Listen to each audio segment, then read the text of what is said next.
বন্ধুরা এই mini AC mini air cooler fan আজ অর্ডার দিয়েছিলাম, মিশো থেকে এসছে। খুব সুন্দর ধোঁয়া বার হচ্ছে।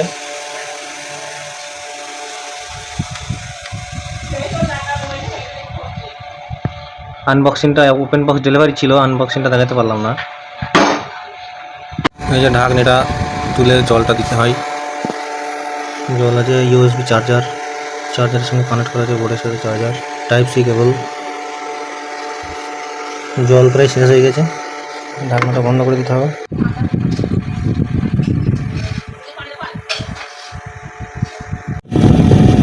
সুন্দর ধোঁয়া বার হচ্ছে, ঠান্ডা ঠান্ডা বাতাস বার হচ্ছে। এটা মূলত ফ্যানের সুইচ আছে, এটা টিপ দিলে কম হয়ে যাবে, বন্ধ হয়ে গেল। আর এটা ধোঁয়াটা বার হচ্ছে শুধু। এটা টিপলে এটা একে হলো, তারপরে আরেকবার টিপলে দুইয়ে হলো, আরেকবার টিপলে তিন, এর মানে ম্যাক্সে চলে যায়। আর এটা হচ্ছে লাইটের সুইচ আছে, মানে এই ট্যাঙ্কিতে যে জলটা আছে সেটা দেখাবে। আমি জলটা দেখানোর চেষ্টা করছি। এই পর্যন্ত জল আছে। আপনারা যদি মানে এসি থেকে ফ্রিজের বরফ যদি দিতে পারেন এর ভিতরে, তাহলে আরও ঠান্ডা হবে।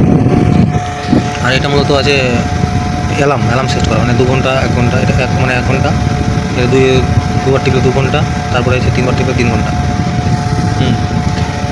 ধোঁয়াটা পুরো দেখতে পাচ্ছেন আপনারা। এটা উপর নিচে করা হবে,